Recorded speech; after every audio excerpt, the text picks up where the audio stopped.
to me and listen to me real good.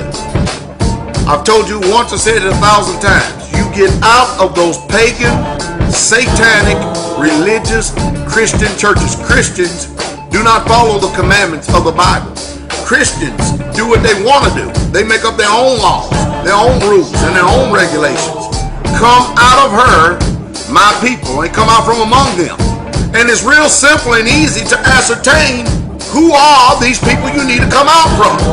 Easy. Number one, if they keep Sunday, that's an automatic sign that you need to not have any fellowship with these commandment-breaking, wicked deceivers and seducers and bewitchers of the truth.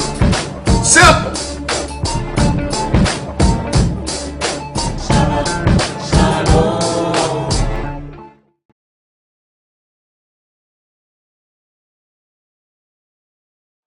Hey, Shabbat Shalom, Israel, Shabbat Shalom, faithful family. I hope you all are doing well this Sabbath day.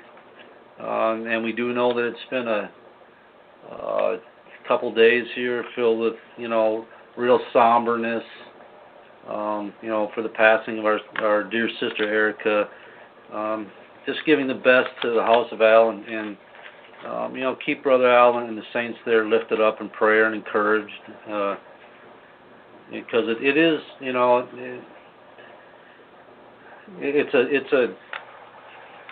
for me it's tough to express in words. I guess it always has been, but just keep him lifted up. We love our brother Al dearly, and all the stuff that goes on behind the scenes, and just keep him lifted up in prayer and encourage saints. Hallelujah. Anyway, thank you for the report. Yes, sir, Brother Eric. Hallelujah. Yeah, just like the maid, right? The young maiden that Yeshua resurrected. Hallelujah.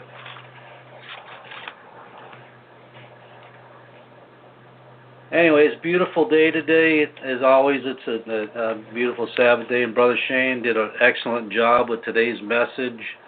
And we really need this in this hour, because if there's one thing that this world tries to take from us, it's the ability to understand what our real rest is and the need for the peace that comes with those things, because it's a constant battle of distractions, and situations arise, but hey, the Messiah said in this world you shall have tribulations, but be of good cheer, for you overcome the world. Hallelujah. Hallelujah. We thank the Father for continually feeding us.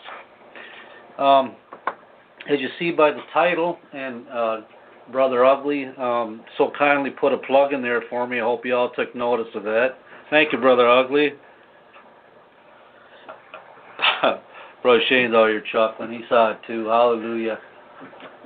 But bless y'all. And tonight's topic is the necessity for tithes and offerings. And it is my firm belief that the tithe, even though Christianity, they're one of the arenas where they actually say that the law is done away with. They don't uphold the law, yet they stick out the plate demanding tithes. And then you have the situation where other people contend that the tithes, because of the priesthood, there's the change of the law, that there's also a change in the necessity to give tithes. Well, that is not my opinion at all. My opinion is that it is a necessity, and it is something that we as Israelites need to be doing with all of our substance. But that's what this is for tonight. And it's funny that when the Father really put this in my spirit here about 3 weeks ago, and I'm like, you know what, Father, what in the world is going on? Because Pastor did a wonderful teaching wasn't last year, it was 2 years ago. Just about the time that Get the Funny Brand out of the well, just about him and his family kicked the traces, or helped out, I guess. But he talked about the tithe, and we've heard many messages on the tithes before, and offerings, and the free will offerings, and I'm like, Father, what can I add to this? Because it's been gone over so well, and I kept plugging along, and really wasn't getting a whole lot any more than what was already there until this morning, because I really get up. I like getting up in the middle of the night, say like 1:30, 2 o'clock, in my prime hours for doing studies, and I'll study till the sun comes up, and might go lay my head back down on the pillow for another hour and get back up and hit the day. But there's a lot of peace and time to meditate. And this morning, well, actually it was yesterday, not last night, but the night before, that I think Father gave me some type of new direction, or knew of a more of an open understanding about the necessity of tithes. I really do hope so. It's not my intent to, practice eisegesis or exegesis, not at all. But I believe that what I'm about to give you all does make perfect sense, and I hope that it does it. That it registers. Anyway, it finds a place. Anyway, with that, we're going to get started. This is definitely going to be a 2-hour broadcast. I got a lot here in front of me. Try not to be repetitious. There is a great deal of information from the beginning of the book all the way to the end of the Bible about Yah's people giving in one form or another. So I tried to keep it, not too overbearing. But my studies that I like to involve as much. Let the word do the talking, not so much me. Anyway, with that, we're going to get started again. As always, Brother Ugly, thank you for your your diligence and keeping the saints informed about what I'm speaking, or the Bible verses and such, and the definitions, and keeping up with me. That's a task in itself. But hallelujah. Anyway. Glory to the King. All right. Yep, there he is typing. All right, bless you, brother. Okay. All right, with that, we're going to get started. This is the necessity of tithes and offerings. Okay, there's an ongoing debate amongst those which claim to be disciples and representatives of and for the kingdom of Yah, that either enforce the use of tithes and the necessity for giving them, or that the tithes are no longer viable because after the death, burial, and resurrection of the Messiah, giving became all about giving all. Personally, I believe that tithes are to still be included very much so right along with the offering. Starting out in the book of Matthew, Metatayu, chapter 5, verse 17 through 19. Matthew 5, 17 through 19.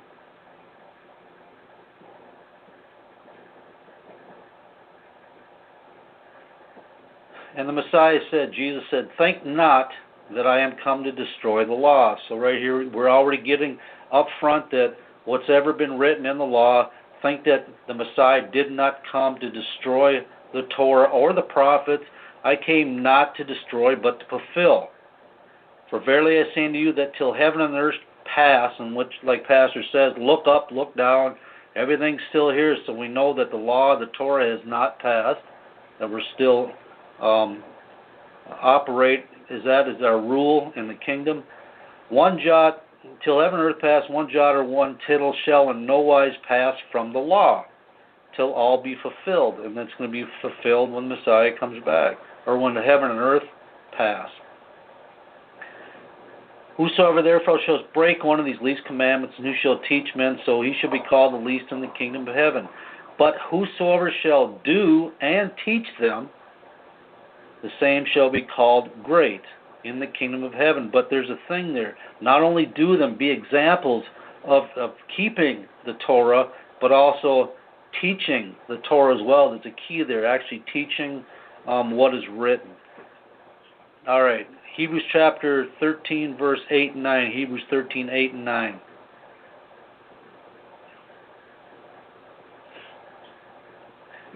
Jesus Christ the same yesterday, today, and forever. I mean, there's no change. He's the same from the beginning, the same right now. Be not carried about with diverse and strange doctrines, for it is good thing that the heart be established with grace, not with meats, which have not profited them that have been occupied therein. And so far what we've reading is looking that Yah doesn't change, Jesus is the same, and the law is still in effect. So we know that the commandments are still viable, that we need to operate in them. To show our love for the Most High, we keep His Torah. All right, there were several kinds of tithes, and some people say there was 3, some say there was 4. my firm stance on it is that there was 4, and these are the 4 different kind of tithes that we find talked about in the books of the law. Number 1, the 10th of the remainder of the first fruits were taken, this amount going to the Levites for their livelihood. And we're going to go through and read the scriptures that define this part of the tithe. Number 2, the 10th paid by the Levites to the priests. Number 3, the second 10th paid by the congregation for the needs of the Levites and their own families at the tabernacle. And number 4, another tithe every 3rd year for the poor. All right. Again, we're going to define the word tithe. That the word that we're going to be hearing all about tonight is the Hebrew 4643, the Masar. This is the Brown Driver's definition. It simply means a tithe, a 10th part, a payment of the 10th part of whatever it is that's being tithed. All right. Okay, number 1. Remember, number 1 was the 10th of the remainder after the first fruits were taken. This amount going to the Levites for their livelihood. And we're going to find that in the book of Leviticus, chapter 27, verses 30 through 34.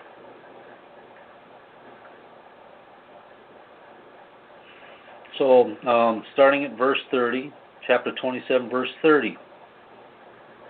And all the tithe of the land, whether of the seed of the land or of the fruit of the tree, it is Yahweh's. It is holy unto Yahweh. And if a man will at all redeem out of his tithes, he shall add thereto the 5th part thereof.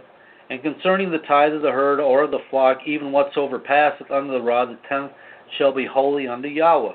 He shall not search whether it be good or bad, neither shall he change it. And if he shall change it at all, then both it and the change thereof shall be holy. It shall not be redeemed. Verse 34 as well. These are the commandments which Yahweh the Elohim commanded Moses for the children of Israel in Mount Sinai. So what we have here is we have first the tithe of the land. That's the seed of the land, or what the produce of the land that came from the land, or the fruit of the tree.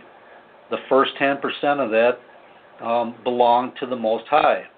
And then it goes on to say that, okay, let's use this in a practical example. A man has an orchard, an apple orchard. He brings his tithe of all the apples. He takes 10%, brings 20 bushels and presents them before the Most High. But the man would like to keep the apples because he has something that he would like to do with them, other than presenting that tithe, but he has to be obedient to what the law commands him. So it says in verse 31, and if a man will at all redeem out of his tithe. So he has the option to actually purchase these back for his own use. But if he does that, it's going to cost him another 5th part added to whatever he has to pay for the estimation of whatever that tithe of fruit or plant that came out of the ground was. And then he also talks about the tithe of the herd of the flock, dealing with the animals.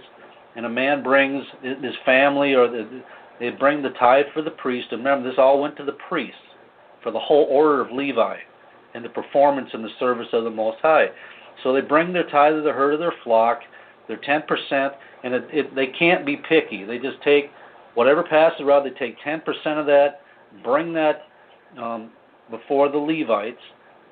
And in fact, this was so stipulated, Yah was so demanding that it be done this way, that if somebody actually tried, say that they had they had 200 sheep, so they bring 20 sheep, right? Well, they find out that they see some really healthy sheep in there, and they're thinking about switching out these healthy ones for some weaker ones. All right, this is just corrupt. And so what happens if they actually try to pull this maneuver off?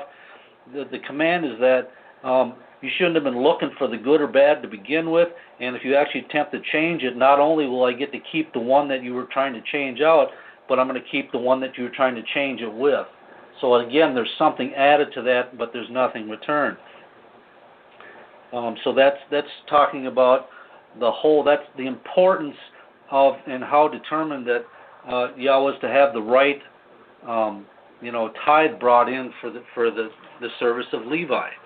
I mean, he was pretty strict about this. Don't even try to pull no shenanigans, you know.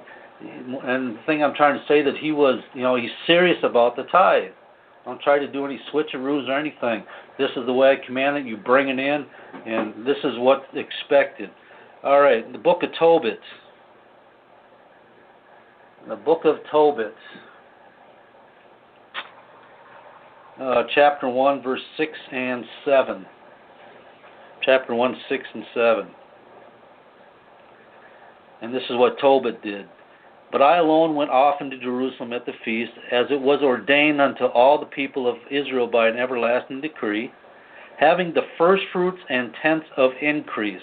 Remember, that's when all males shall appear before the Most High 3 times in a year at the feast. Having the first fruits and the tenths of increase, and that which was first shorn, and them I gave I at the altar to the priest, the children of Aaron. The first tenth part of all the increase I gave to the sons of Aaron, who ministered at Jerusalem. Another tenth part I sold away, and went and spent it every year at Jerusalem. So we have a prime example of Tobit bringing the tenth, and then you know, that how he actually brought in not only the tithe of the animal, but also the tithe of the fruits for the service and the benefit of the priesthood and the Levitical order. All right, number 2, going through these examples. The number 2 example was the tithe for the priest from the Levites. This involved taking the best tithe, or the tenth of what was tied to the whole of the Levites, and give that best tithe to the high priest. Numbers chapter 18, verses 26 through 30. Numbers 18, 26 through 30. Thus speak unto the Levites, and say unto them, when you take of the children of Israel the tithes, which we just got done breaking down in Deuteronomy 27, which I have given you from them for your inheritance, then you shall offer up a heave offering of it for the Most High, even a tenth part of the tithe. And this is your heave offering, shall be reckoned unto you as though it were the corn of the threshing floor, and as the fullness of the winepress. Thus you shall also offer a heave offering unto Yahweh of all your tithes, which you receive of the children of Israel, and you shall give thereof the Yahweh's heave offering to Aaron the priest. Out of all your gifts you shall offer every heave offering to the Most High of all the best thereof, even the hallowed part thereof out of it. Therefore thou shalt say unto them, when you have heaved the best thereof from it, then it shall be counted unto the Levites as the increase of the threshing floor, and as the increase of the winepress. Okay, the word that keeps coming up here is the word the heave offering. The heave offering is the Hebrew 8641, and it means from Hebrews 73:11, a present is offered up, especially in sacrifice or as a tribute, gift, heave offering, oblation offering. And basically what a heave offering was is that, okay, we had this tenth part that was taken in by the children of Israel for the Levites for their inheritance, and then a tenth of all that was taken in for them, the best of the tenth of everything, of the fruits, of the animals, whatever was tithed was brought in. That tenth, or the heave offering, or the present offering, was given then to the priest, so the high priest, so he got the best of what the Levites got from the people. So if you're thinking in a spiritual type of thought here right now, and we'll move into that, is about how that, you know, who our high priest is now. Okay? We'll get into that a little bit more. Okay, number 3, the tithe for the families and for the Levites that were among the people at the time that Israel had come into their own land. Deuteronomy chapter 12, verses 15 through 20. Deuteronomy 15 through 20.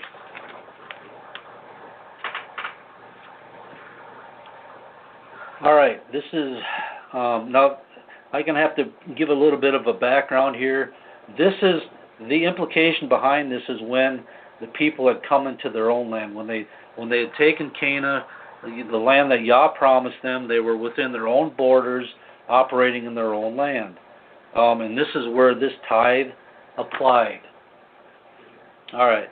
Notwithstanding that thou mayest kill and eat flesh in all thy gates, whatsoever thy soul lusteth after, according to the blessing of Yahweh the Elohim, which he giveth thee.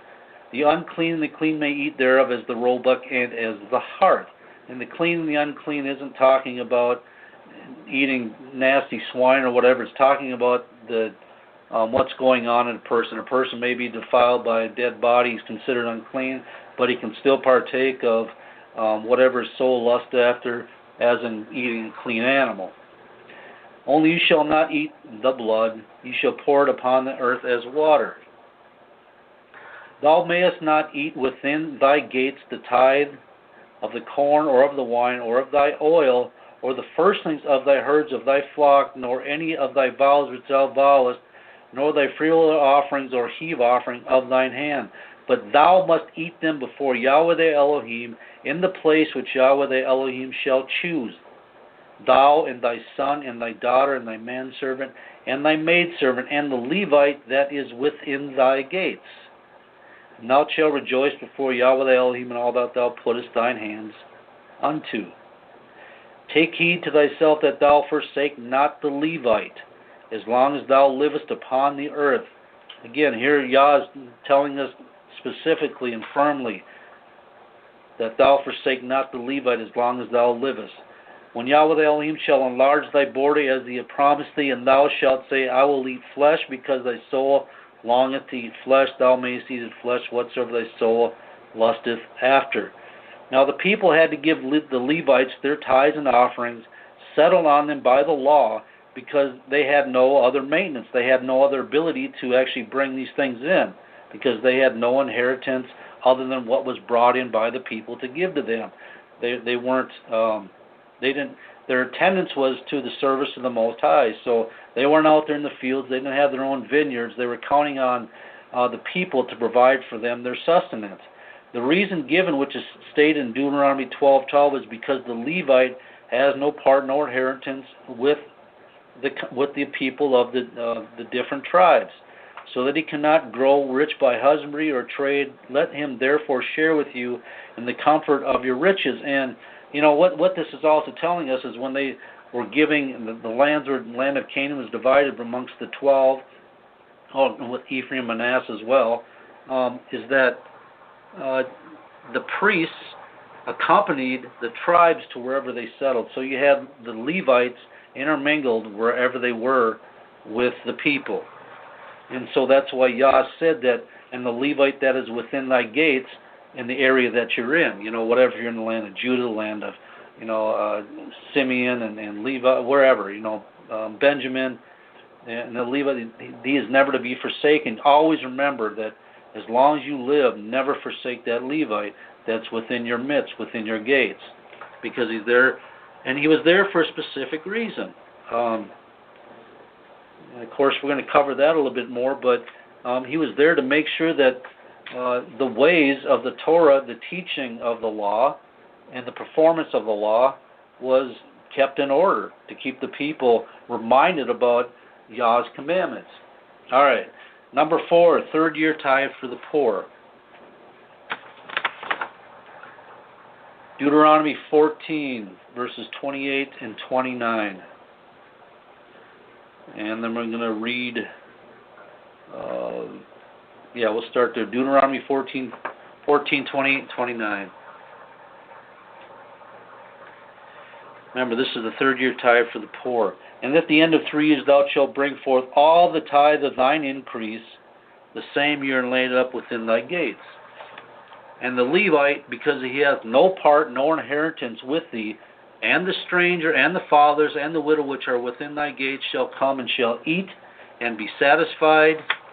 And Yahweh the Elohim may bless thee in all the work of thy hand which thou doest. Again, we have a direct correlation between bringing the tithe in and being faithful to the tithe, making sure that the Levite's taken care of, as always, that they're never forsaken. And again, Yah reminds it that they have no inheritance with the rest of you. They're dependent upon you for whatever their needs may be, because they're in the service of the Most High. And it also covers that the stranger, the fathers, the widows, all these people are taken care of every third year by the tithes of all the others. And of course, doing all this, being faithful to this, being sound and decent and honest, and doing the command of the Most High is going to yield you a blessing in all the work of thy hands. So there's always been a promise attached to your decency in tithing. All right, Matthew chapter 5, verse 20, and then Matthew 23:23, and Luke 11:42. All right, starting at Matthew chapter 5:20. For I say unto you that except your righteousness shall exceed the righteousness of the scribes and the Pharisees, you shall in no wise enter in the kingdom of Yah. So even back then, Jesus was dealing with these devils, these hypocrites, these scribes, these Pharisees. But the fact of the matter is, he put out, at least the scribes and Pharisees were keeping the similitude. They're keeping the law with all their traditions added to it. But the fact is, they were still keeping the Torah. All right, even through all the captivities and everything. Matthew 23:23. Woe to you, scribes and Pharisees, hypocrites, for you pay tithe. They were actually paying the tithe of mint and anise and cumin, and have omitted the weightier matters of the law, judgment, mercy, and faith. These ought to have done it, and not to leave the other undone. Luke 11:42. But woe unto you, Pharisees, for you tithe mint and rue and all manner of herbs, and pass over judgment and the love of Yah. These things ought you have done, and not to leave the other undone. So we even have these even these people that the Messiah was actually contending with. They actually continued to pay their tithes, but he was on them because they actually didn't fulfill or perform the matters of the whole law: judgment, mercy, and faith. But they did be faithful in their tithe. They did that to be, of course, to be seen of men for whatever reason, that making people believe that that they were something special. What people have to understand is that the scribes, the Pharisees, the Sadducees, this wasn't the priesthood. There may have been a priest that had been a part of the Sanhedrin, but these were sects of different groups of Israelites. All right. I got a lot of thoughts going on in my head right now. Help me, Jesus. All right. Tithing transcends the Old Testament Mosaic law. It was already being put into its proper application before it was actually given to Moses as a command for the people by Yah. All right, we're going to look at a few accounts of that. Genesis chapter 14, verses 18 through 20. Genesis 14, 18 through 20.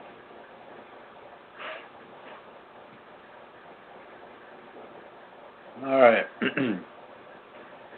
Melchizedek, king of Salem, brought forth bread and wine, and he was the priest of the Most High Yah. And he blessed him and said, Blessed be Abram of the Most High Yah, possessor of heaven and earth. And blessed be the Most High Yah, which have delivered thine enemies into thy hand. And he gave him tithes of all, meaning Abram gave the king of Salem, Melchizedek, which is the king of peace, tithes of all that he had. Way back then, even before it was written, Yah actually gave it to Moses, and he put it in the book of the law. Hebrews chapter 7, verses 1 through 6. So this practice, this application of making sure that people were taken care of. We have this king, but he's also the priest. And even then, Abraham knew that he was to give tithes of Yah's high priestess and Yah's servant. Okay, Hebrews chapter 7, 1 through 6. Well, let me see. For this Melchizedek, king of Salem, priest of the Most High Yah, who met Abraham returning from the slaughter of kings and blessed him, to whom also Abraham gave a tenth part of all. First being by interpretation king of righteousness, and after that also king of Salem, which is king of peace. without father, without mother, without descent, having neither beginning of days nor end of life, but made like unto the Son of Yah, abideth a priest continually. Of course, we know that the Melchizedek was actually the Messiah, Jesus the Christ, Yahshua HaMashiach. Now consider how great this man was, unto whom even the patriarch Abraham gave the tenth of the spoils. And verily that they are the sons of Levi, who receive the office of the priesthood, and have a commandment to take tithes of the people according to the law, that is, of their brethren, for they come out of the loins of Abraham. And of course, the king of Melchizedek, what's trying to be said here, he wasn't of Levi. Even though he was a priest, he came from Judah. That's where the Messiah came through, Judah. And verily that they are the sons of Levi, who receive the office of the priesthood, have a commandment to take tithes of the people according to the law, that is, of their brethren, though they come out of the loins of Abraham. But he whose descent is not counted from them, or from the Levitical priesthood, from the tribe of Levi, received tithes of Abraham, and blessed him that had the promises. So tithing was still practiced long before the law came into effect about it. Genesis chapter 28, verse 16 through 22.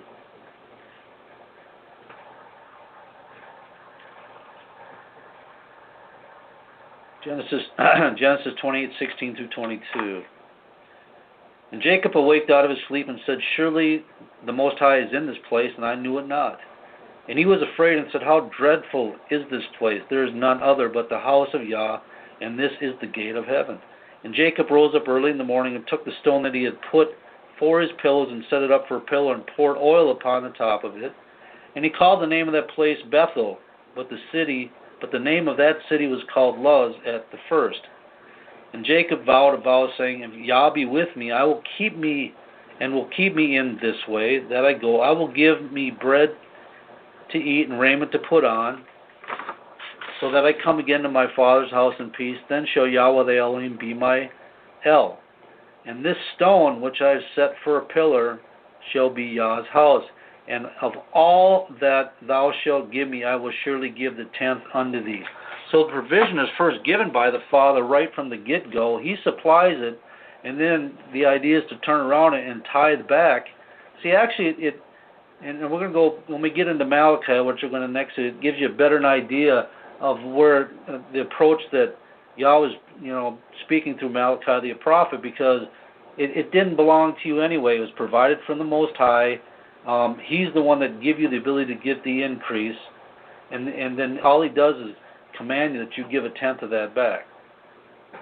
Even from, this was instituted long before it actually became written in the law by Moses.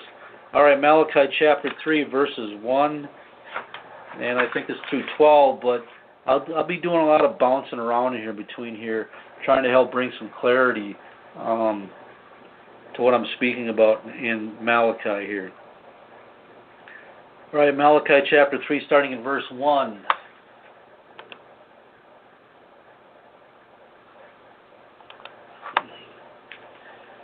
Behold, I will send my messenger, and he shall prepare the way before me, and the master whom you shall seek shall suddenly come to his temple, even the messenger of covenant, whom you delight in. Behold, he shall come, saith Yahweh of hosts.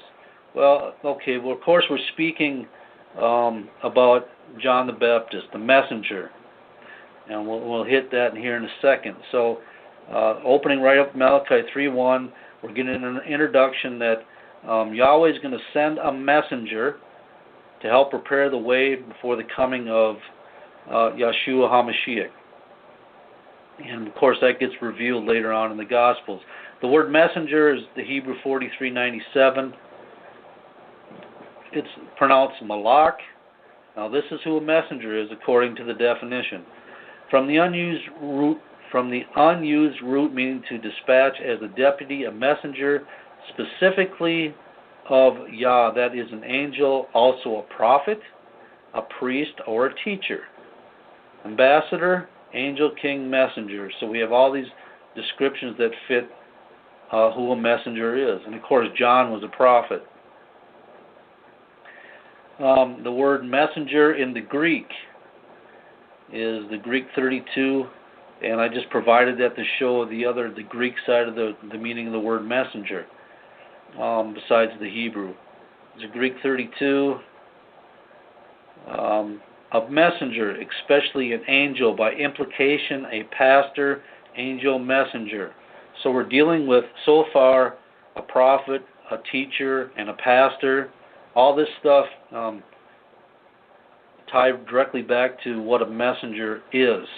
These are special envoys assigned by the Most High and prescribed by the Most High to go and prepare ways, to talk to the people, whatever the case may be. Okay, Luke chapter 1, verse 16 and 17. Luke 1, 16 and 17. Now here was, again, talking about in the Gospels when it's revealed who the messenger was and his reasons that the messenger was sent. All right. Luke 1, verse 16. And many of the children of Israel shall turn to Yahweh their Elohim, and he shall go before him in the spirit and power of Elias. Now this is talking about John the Baptist. You have to go. You've all familiar with the gospel accounts about it. I didn't feel that I needed to include it in here because we all know the written record. And he shall go before him in the spirit and power of Elias to turn. What's the reason he's going to do this? And Yah is using this prophet, this messenger, to deliver a message, to preach the word of repentance to these people, to prepare them for the coming of the Messiah, in the earthly body of the Messiah here on earth.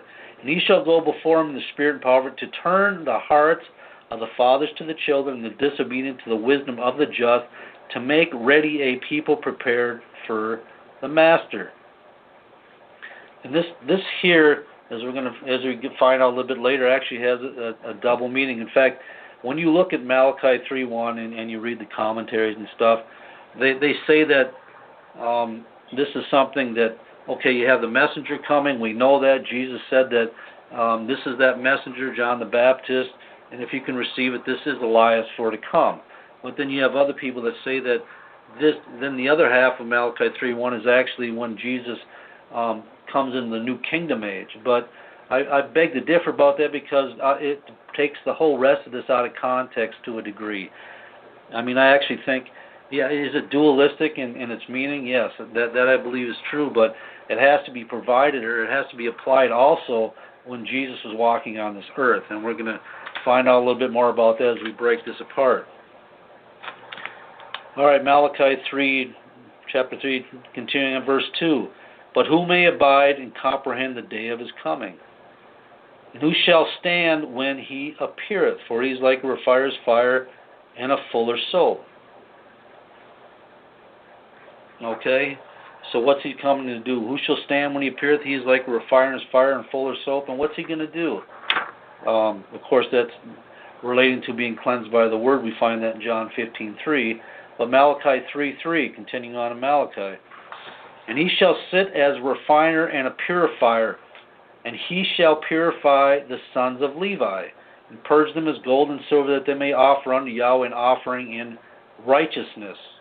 To present those things, to bring them things before the Most High in righteousness. Now, he didn't say that he came to purify all the other tribes. He had to deal with Levi first, or the sons of Levi. That was his reason, that he came first. He had to deal with those that operate in the capacity of Levi, or in the service of the Most High. All right, and the word sons in Malachi 3:3 is the Hebrew 11:21 ben. And this is the Brown Driver definition. It means son, grandson, child, male child, children, young men, youth.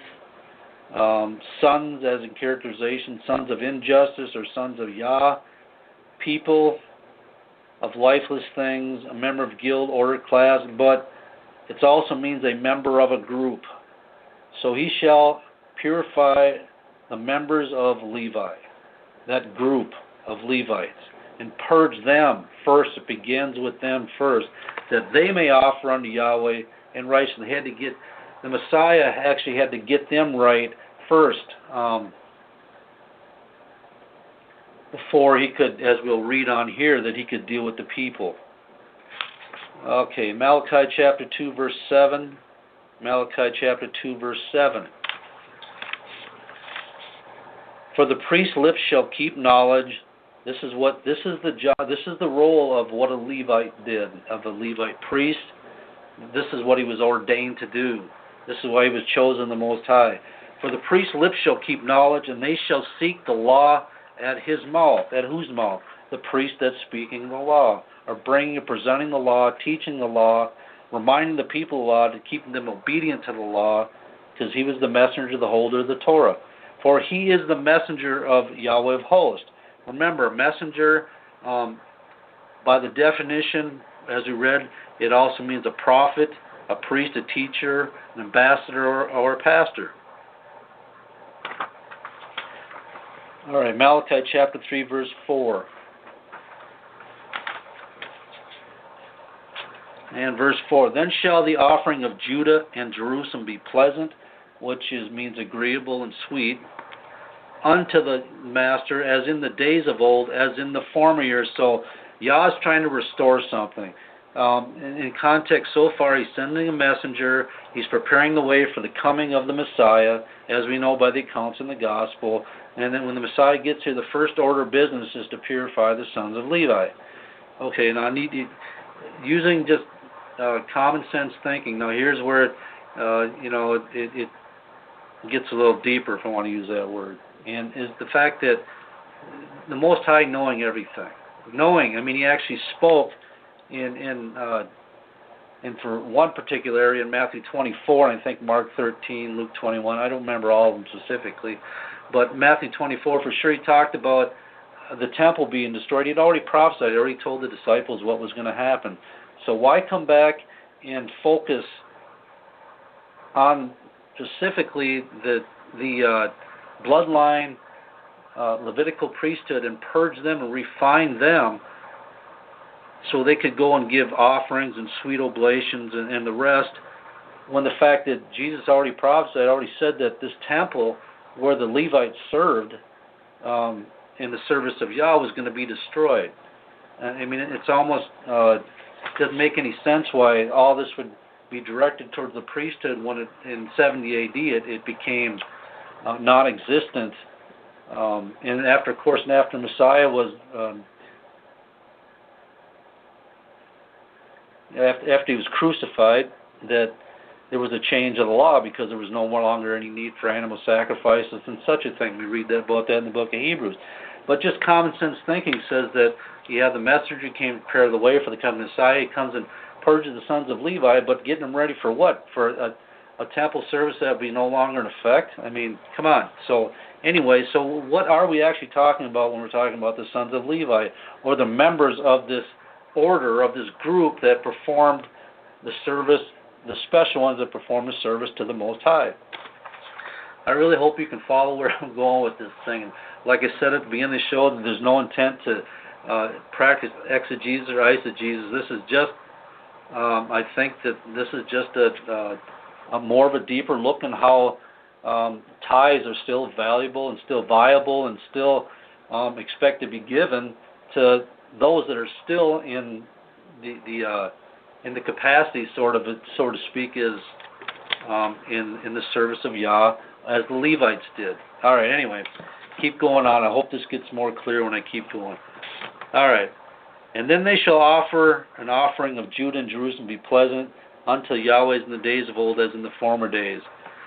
Not the offerings of the sons of Levi, the messengers of the Torah, the ambassadors, the teachers of the law, but the offerings of Judah and Jerusalem, and finally all of Israel.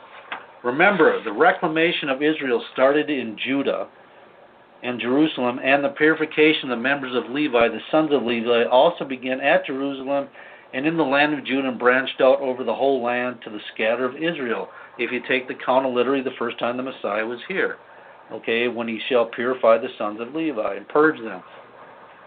And then it comes into the house of Judah and Jerusalem. And remember, that started with, when Messiah was here, he started preaching the lost sheep of the house of Israel in the land of Judah in Jerusalem.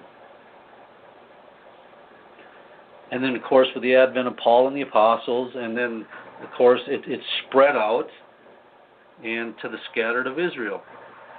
My own opinion is that the purging of the members of the Levites, those who were chosen of Yah to be the teachers of the Torah and judges in Israel, began with the 12 apostles.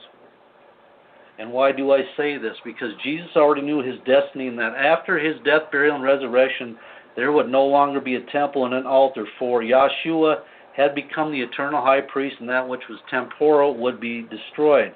So why then purify again the sons of Levi if the services they were to provide according to the law would no longer be viable or a reality, seeing that the temple and all its buildings were destroyed? Because the carrying out of the new covenant protocol landed on the shoulders of the 11 apostles, of course, with Judas going to hang himself, the betrayer, and Paul, including Paul, eventually branched out to those men ordained of Yah for his people Israel. So the transition, first he had to get his apostles right, get their minds prepared, their hearts prepared. They were with him for 3.5 years. He demonstrated the power. They went out and practiced the powers of disciples. He was preparing them to go out and to minister to the people, to carry on the same order as the service of Levi, and watching over the people, instructing them in the Torah, telling them about the good news, basically the ones that were carrying the message, the messengers, all right? And that was the job, remember, of the priest. He was the messenger of the Most High, as we read earlier in Malachi 2:7. All right, James 3:1. James 3:1. My brethren, be not many masters, knowing that we shall receive the greater condemnation. The only reason I threw that in there is because, well, why would the masters, the leaders in Israel, be subject to greater condemnation? Because the masters in Israel are the ones who have been ordained and charged to preach and teach those things pertaining to the Torah or of the prophets, of the history of Israel, of the Gospels, and of the Apostles' doctrine. That's why. That's why they receive greater condemnation. There's more required of those that are the ones, the ordained of Yah, the ones he chose specially to go out and to minister to the people, to make sure that the law was delivered, the Torah, that the commandments are kept, that things are set in order and kept in order within the kingdom. If you're following where I'm trying to go with this. Oh, thank you very much, Brother Eric. I'm glad that I get the confirmation. Hallelujah. All right, Malachi 3:5. And I will come near to you to judgment, and I will be swift witness against the sorcerers. Oh, wait, did I miss a part? No, I didn't. And I will come near to you to judgment. I will be swift witness against the sorcerers, and against the idolaters, and against the false swearers, and against those that oppress the hireling and his wages, the widow and the fatherless, and that turn aside from the strangers from his right, and fear not me, say the Yahweh of hosts. Malachi 3:6. For I am Yahweh Elohim, I change not. Therefore ye sons of Jacob are not consumed. Okay, and then Malachi 3:7, continuing on. Even from the days of your father you have gone away from mine ordinances, and have not kept them. Return unto me, and I will return unto you, saith Yahweh Elohim of hosts. But you said, wherein shall we return?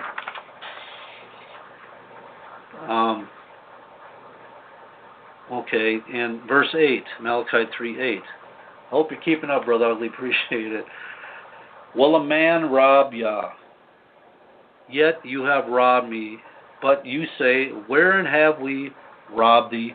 And Yah and just makes it plain, in tithes and offerings. All right, in tithes and offerings. He hits specifically tithes and offerings, the two things that is required for the support of not only the people, but for Yah's men that he placed and ordained in positions to be the spokesman for him, for Israel as a whole.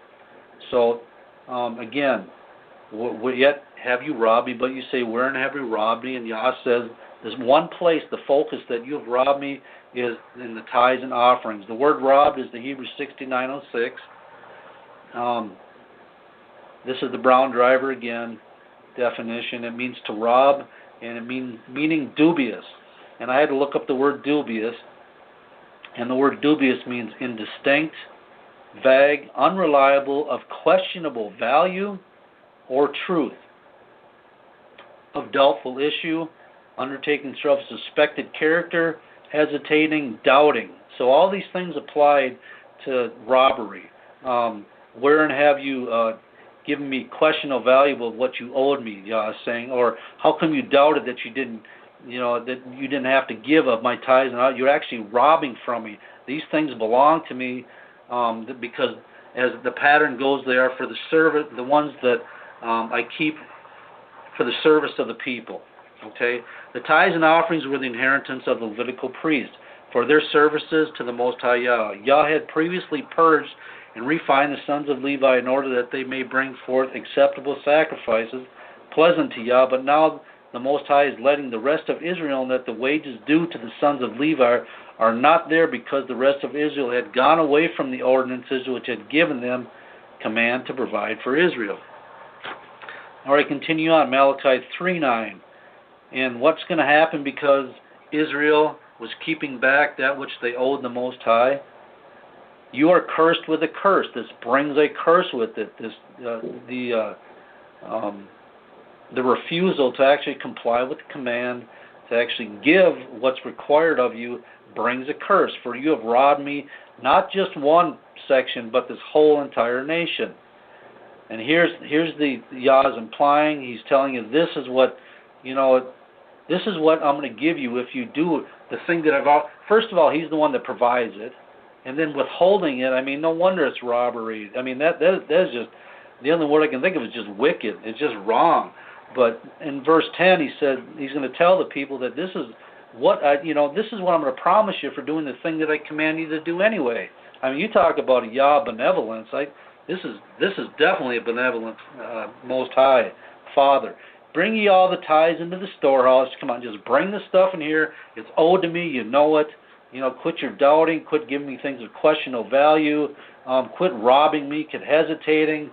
Bring these things into the storehouse, that there may be meat in mine house, in the house of the Most High. And prove me now herewith, saith Yahweh of hosts, if I will not open you the windows of heaven and pour you out a blessing, that there shall not be room enough to receive it. Just simply by obeying the command. This is the promise of the Father. He's going to open up and pour you out a blessing. You won't even be able to contain it. So if you're ever in a situation where it seems like the blessings are forsaking you, that you're always in a place of poverty, you're always trying to make ends meet, you feel like you're never getting ahead in anything.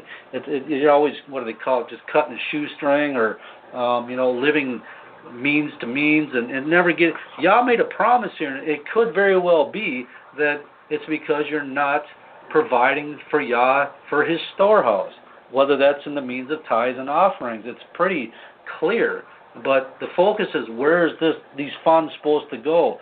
They're going to go to the sons of Levi, the ones that are right now in the service of the Most High, and I believe that the ones He purified up front, in the members of Levi, are doing in the capacity of the Levite priesthood in the service of Yah, started with the apostles. And now we're going to see that it went to the pastors, the teachers, the elders, these people, because they've been put in a position, ordained, chosen by Yah to get out there and to bring this body together. And we're going to read more about that here in a minute. So anyway, withholding these things brings a curse upon you automatically. Of course, you're never going to get ahead, but just go ahead and bring what is due the Most High, and He promises He's going to open up the window. Now, I'm not preaching the prosperity doctrine or the rest of this crap these other people. This is just real and raw. This is what Yah requires of His people. All right. The word storehouse, the Hebrew 2:14, Otsar. Anyway, Hebrew 2:14, storehouse. It's a depository, or a place where the money is brought, a location where it can be deposited or put or given to be held. Armory, cellar, garner, storehouse, treasure house. It's from the Hebrew 686, and it means to store up, lay up, and store treasures. So, boy, doesn't that ring a bell with what the Messiah said? Lay up treasures also in heaven. It's all about putting up. What better way to ensure your future and your livelihood than to be obedient to the command and instruction of Yah? By giving at least your tithe, you are helping to secure for your future needs and the whole of Israel. The clear implication in the 10th verse is that Israel was withholding or keeping back from providing for the whole of the tithe and the offerings, and reserving some of what was meant for the Most High for themselves. This is robbery. This is stealing from the Father. When we are under tribute to another nation, such as giving the IRS their unfair share, we supply their demands out of fear of imprisonments and other such punishments, but when it comes to Yah, we can't get motivated to give him what's due him. And to me, that's just a shame. You're going to cut Yah, if you're going to cut Yah short, the one which makes it possible for you to give in the first place. How can we actually not give the full thing back of what he requires, with all of our substance, at least the 10th?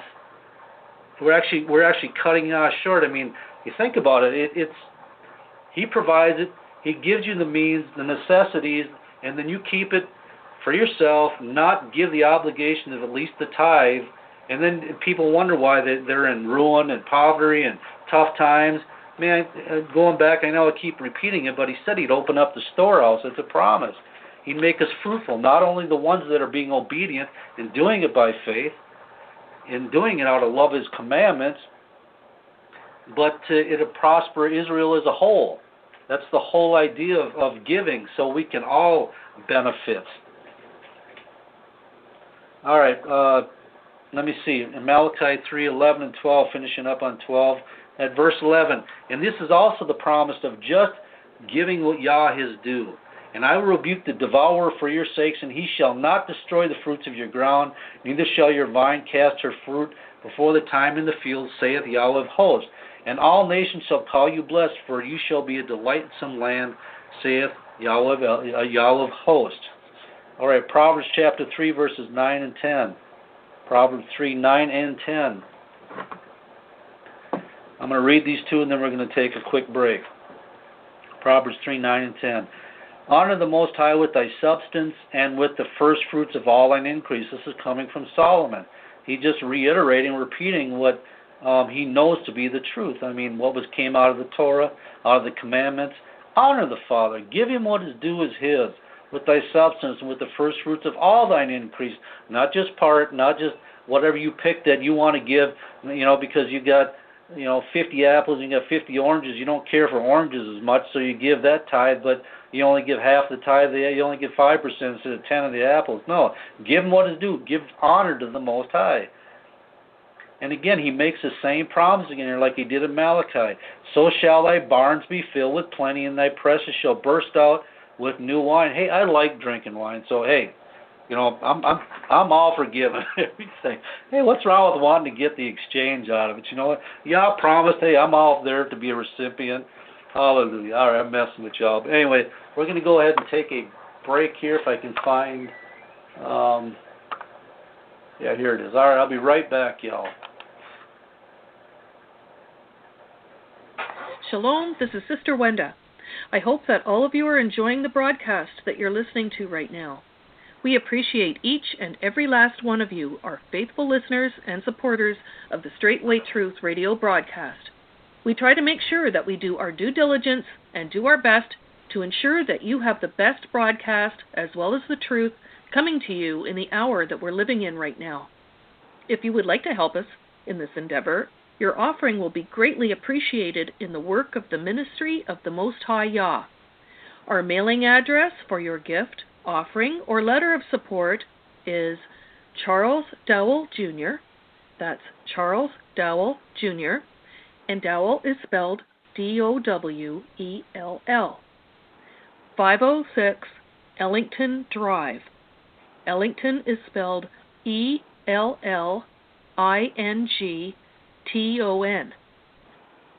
P.O. Box 32, Lafayette, Tennessee, and Lafayette is spelled Lafayette 37083. Again, our mailing address is Charles Dowell Jr., 506 Ellington Drive, P.O. Box 32, Lafayette, Tennessee 37083. If you would like to contact us by way of phone, the country code is 1, area code 615-688-3025. That's 1-615-688-3025. You may leave a message there, and, be the Father's will, we will do whatever we can to try to return your message. It is our hope and our prayer that as you continue to listen to the Straitway Truth Ministry, and as you apply the teachings of this ministry, that you are finding peace and growth within you, your family, and life as well. Please tell others so that the truth may also have an impact and touch others' lives, so that they may enjoy the benefits of the truth of Jesus Christ, just like we all are. Shalom, the King is coming. Hallelujah. Whereby comfort one another with these words. The King is coming. Hallelujah. Oh, y'all are funny on that chat board. Bless y'all. Hallelujah. Oh, glory to the King. Glad you're enjoying. I really am. Glad you're enjoying this. All right, we're continuing back on. Still in the tithes. We're going to end up going into the offerings too here in a minute, but right now into the tithes. Nehemiah chapter 13. Nehemiah 13, 10 through 12.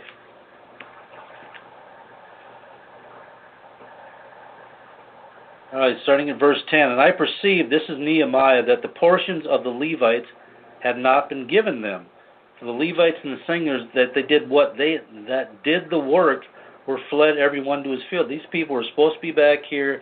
If they had been provided for, the Levites and the singers, they would be in their place doing their job, doing their work. But hey, they weren't getting it. They had to go out and make a living, do something to survive. Then I contended with the rulers and said, why is the house of Yah forsaken? Nehemiah's looking like, what in the world? Forsaken. And gathered them together and set them in their place. I mean, he's going to have a talk with the rulers.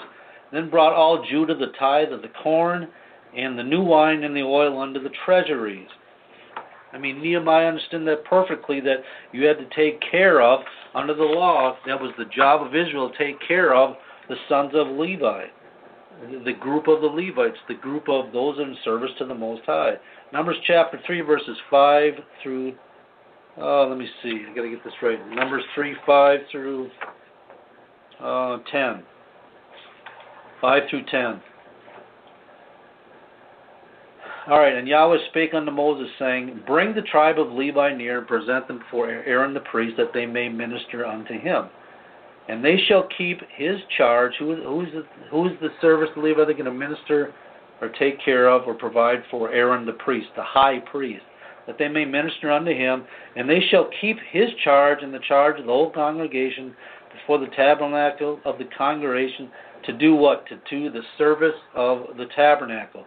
The word service is the Hebrew 5656. It means abadah. It's from the Hebrew 5647. It means work of any kind. This is the Strong's definition. Work of any kind. Act, bondage, bondservant, effect, labor, ministering. So they're do the service of the ministering of the tabernacle. Okay? For the high priest. And it's from the Hebrew 5647. This is the Brown Driver definition. I thought it was a better definition for this 5647 abad, so I chose this instead. But it means to work, to serve, to labor, work, to do work, to work for another, serve another by labor. This is all about being in servitude to somebody that is higher than you, or being subject to them, to serve as subjects, to serve Yah, to serve with Levitical service, to be worked, be tilled, to make oneself a servant, to be worked, to compel to labor or work, cause to labor, cause to serve, and actually a cause, a purpose for causing somebody to serve the greater good, to cause to serve as subjects. Okay, continue on, Numbers 3 and verse 8. And they shall keep all the instruments of the tabernacle of the congregation, and the charge of the children of Israel to do the service, or to do the work, the labor. of the tabernacle. And thou shalt give the Levites unto Aaron and his sons, that they are wholly given unto him out of the children of Israel. Verse 9. And thou shalt appoint Aaron and his sons, and what are they going to do? And they shall wait on the priest office. And the stranger that cometh nigh shall be put to death. So that was their job. They were assigned to it. Okay, and I got a note here. Who is our high priest now, and to whom do the presbytery wait on? Right now. I mean, that's a pretty good question, right? All right, the word wait on. And what verse was that? Oh, well, verse 10. The word wait on is the Hebrew 8104, Shamar, and the Brown Drivers again. To wait on means to keep, to observe, guard, give heed, to keep, to have charge of, to keep guard, keep watch, and ward, protect, save life, watchman, to watch for. These are all things to wait on. They're to wait on the priest office. They're to protect the priest office, to sanctify it, to keep watch over it, to keep a ward over it, to watch, to observe, to keep, retain, treasure up, to keep within the bounds, restrain, to observe, celebrate, keep, perform, to keep, reserve, protect. Boy, there's a lot of definition. To keep, reserve, be on one's guard, take heed, take care. All the things that are charged to the overseers of the law, to take care, to beware, to protect these things, to hold them fast, to guard, to watch over these things, to keep oneself, refrain, abstain, to keep, to be guarded, to keep, pay heed, to keep oneself. Ooh, there's a whole lot there. Anyway, going to 1 Thessalonians chapter 5, verses 12 and 13. Taking off the premise we just talked about in the role of the sons of Levi and the direction that they're giving and servitude and protecting and upholding the high priest, to guard and to watch the service of not only the temple, and we are all the temple of the Holy Spirit of Yah, but these are the ones that do the work. Okay, that's the sons of Levi. They're placed in that capacity. And remember, way back then that I made it known that the sons of Levi, after the Messiah got here, was of course started with the 12 apostles, and this is going to branch out. 1 Thessalonians chapter 5, verses 12 and 13. And we beseech you, brethren, to know them which labor among you. Did everybody know that the office of the Levites, the sons of Levi, the priesthood, that they had a job where they labored continually for the Most High, for the people? To know them which labor among you and are over you in the Yahweh, and admonish you, which are over you in the Master, and admonish you, and to esteem them verily highly in love for their work's sake, and to be at peace among yourselves. The Levites were those who had been preordained but to be the servants of the Most High, and the ones which held the responsibility to see that the people kept the law of Yah. As we had said earlier, that when Israel came into their own land, the Levites were added into each tribe. Back in Deuteronomy 12, remember when we were in our own land, and the tribes were within their own borders, to represent the Most High as not only the ones which acted in the capacity of being the messengers of the Torah, or the prophets, the priests, the ambassadors, the pastors, but also as judges in the land. There's the other role of the priesthood, or the Levites. Not only as the messengers of the Torah, but also you're going to find out that they were also judges. Deuteronomy 17, verses 6 through 13. Deuteronomy chapter 17, 6 through 13.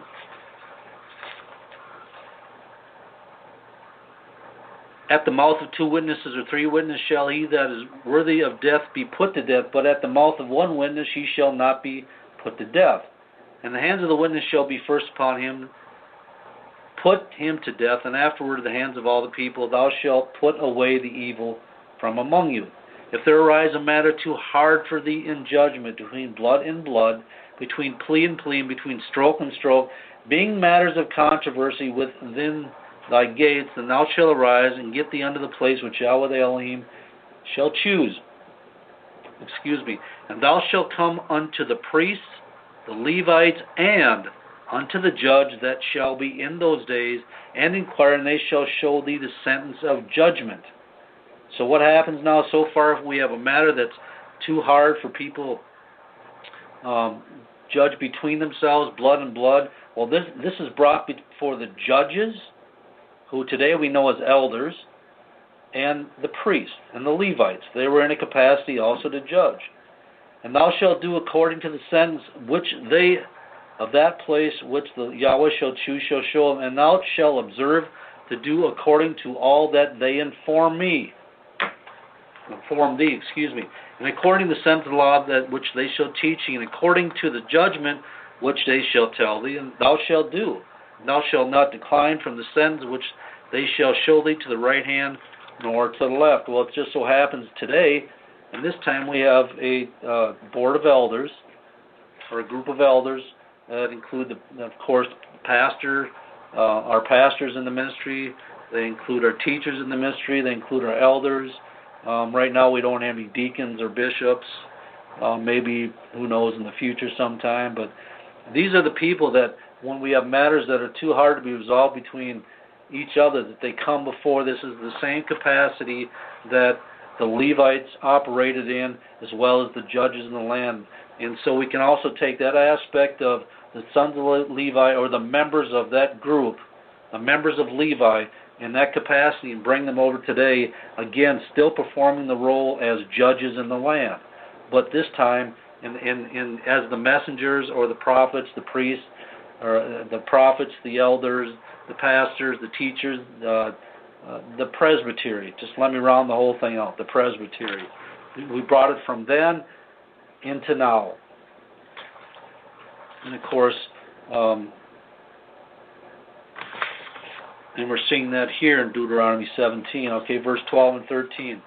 And the man that will do presumption and will not hearken unto the priest that standeth to minister before Yahweh Elohim, or unto the judge, even that man shall die, and thou shalt put away the evil from Israel.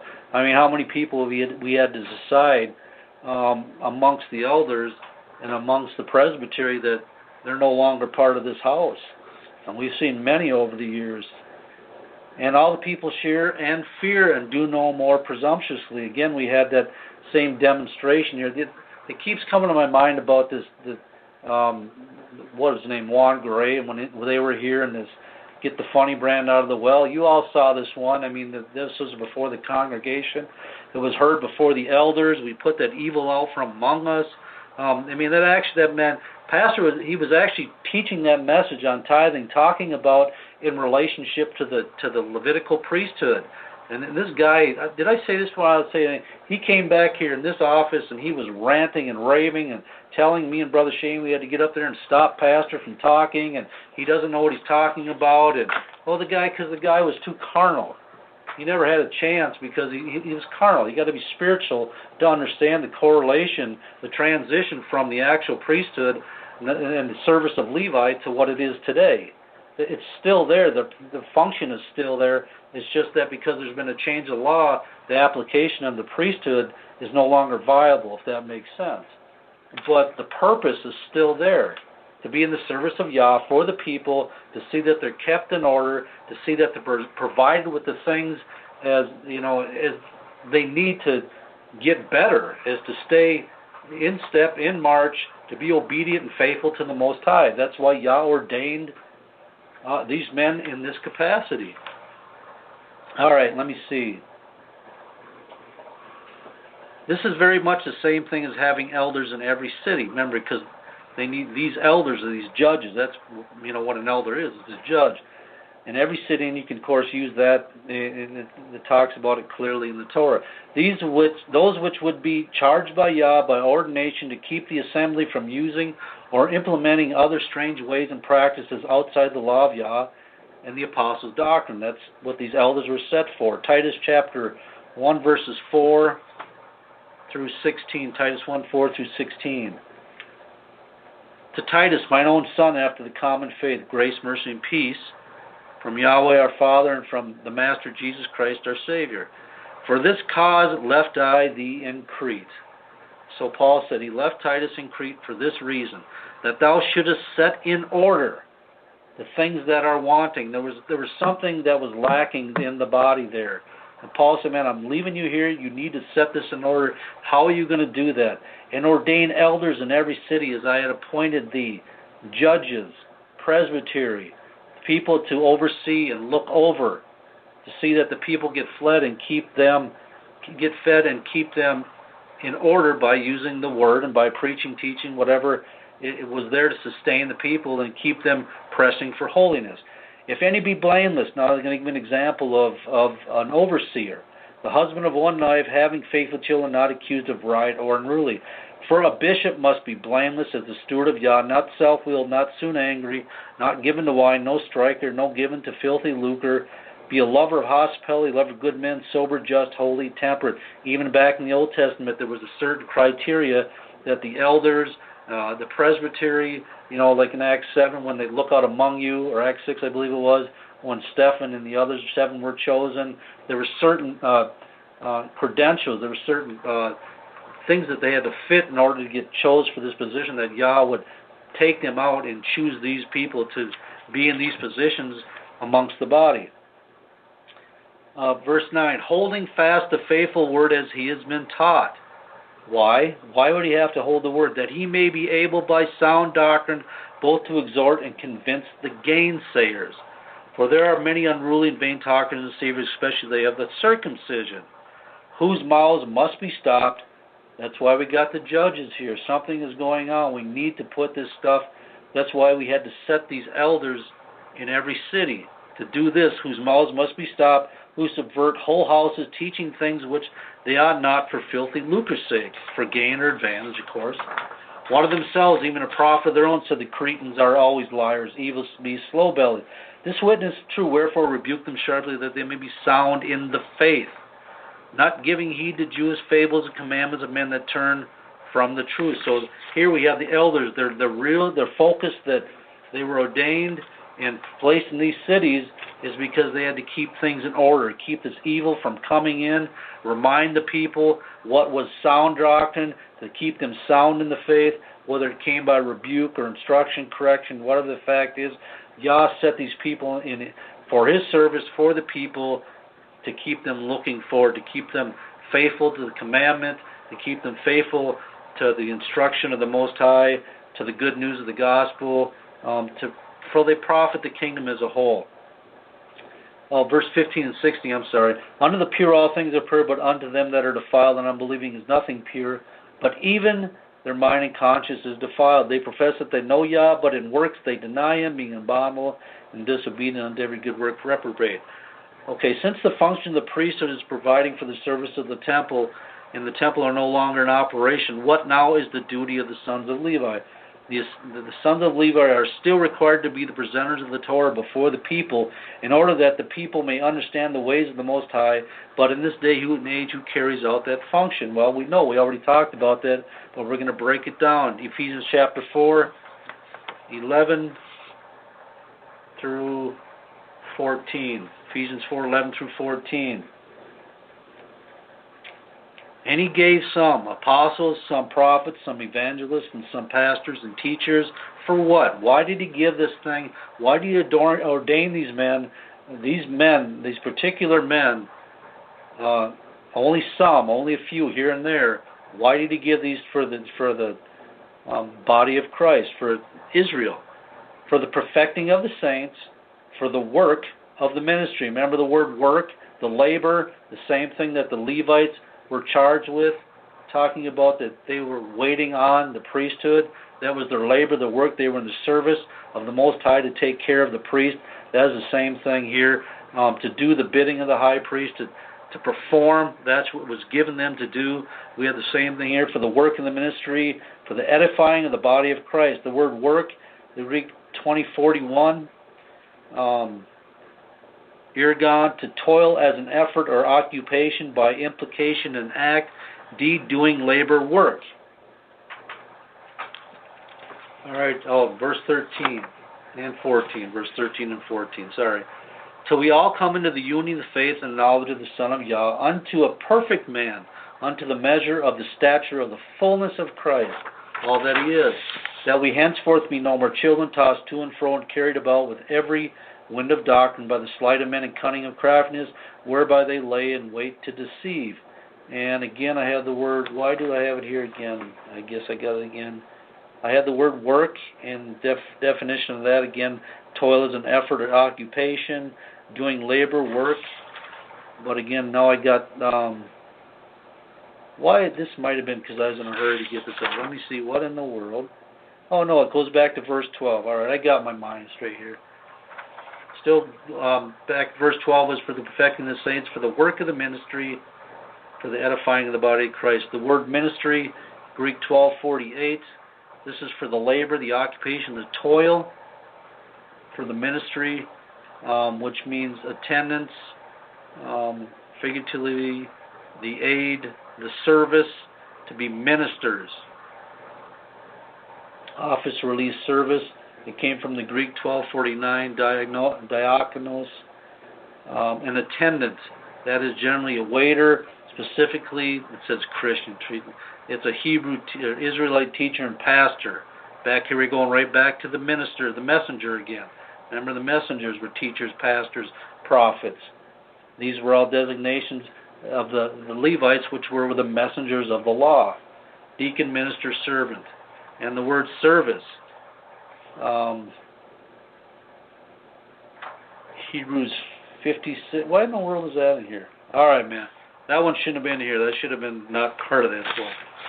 Like I say, I've been up since like 1:30 this morning trying to make sure I get all this in order, so I may have a few mistakes in there. Okay, anyway. Deuteronomy 16, verses 9 and 10. Deuteronomy 16, 9 and 10.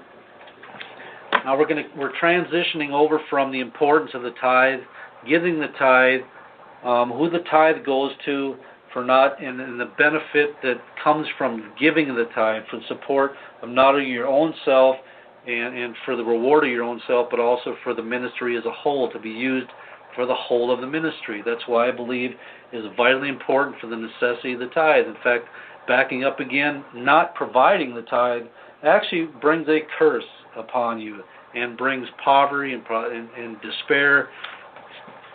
So just do as Yah commanded you, and you'll eat the good of the land. All right, Deuteronomy 16:9 through and 10. 16:9 and 10. 7 weeks shalt thou number unto thee. Begin to number the 7 weeks from such as thou beginnest to put the sickle to the corn. And thou shalt keep the feast of weeks unto Yahweh the Elohim with a tribute of a freewill offering of thine hand, which thou shalt give unto Yahweh the Elohim according as Yah and God have blessed thee. Even back then, alongside the tithe, we had the free will offerings, even way back in when the law was put out there. All right, the word tribute, with a tribute of free will offering. The word tribute is Hebrew 54, 45:30. My goodness, 45:30.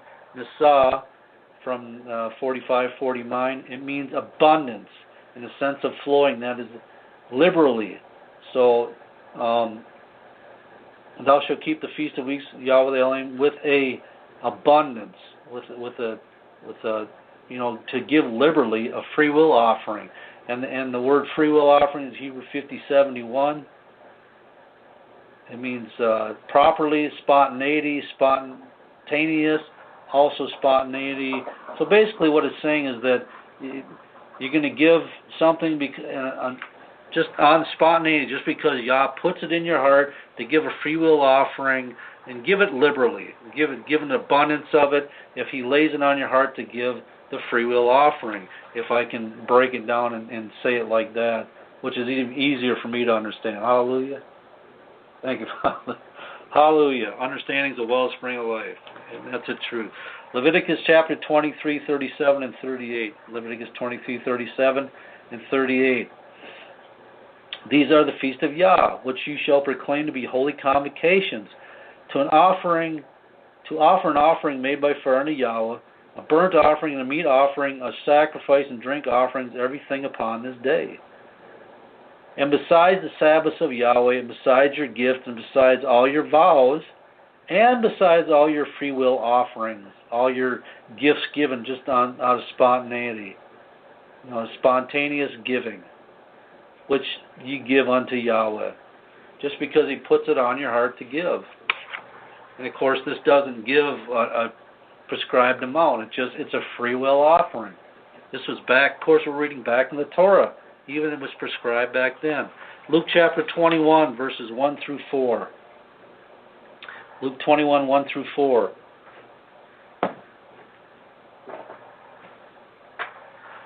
And he looked up, and this is the Messiah, this is Jesus, and Jesus looked up and saw the rich men casting their gifts into the treasury. And he saw also a certain poor widow casting in thither 2 mites. And he said, Of a truth I say unto you, that this poor widow hath cast in more than they all. For all these have of their abundance cast into the offerings of Yah.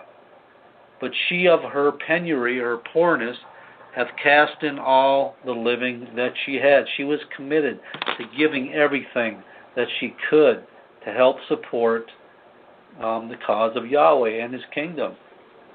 She just didn't say, well, I can give a little bit extra here because I got a little extra to give.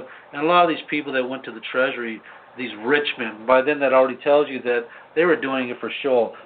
Maybe they were doing it out of duty because they felt, people might look at them because they're part of this whole, they're part of this, the whole of Israel, the ministry there or whatever. But every once in a while when they get a little extra, or they feel like they want to give because, it's time to give, so I feel good about myself, then they give. I mean, I did that when at the Catholic Church, they come around with these collection baskets, I think it was 4 times in a regular Mass or church service, and then you have the special holiday, and I think they come around 6 times, and I mean, if you went there with a pocket full of quarters, you got away with it all right. Like I see some of these guys that used to, they didn't have all the money in the world, so they go take a $20 bill, get all ones, and when the basket come around, and they could wad up $5 or whatever, throw it in there. But jeepers, help me, Father. These are some memories I want to lose.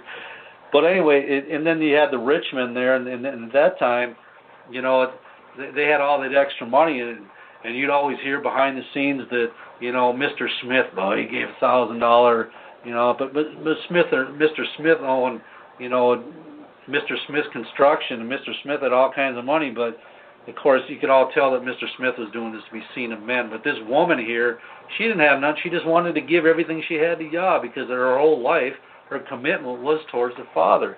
And it wasn't that important, her living. It was important because she knew Yah would provide. He gave it to her to provide anyway.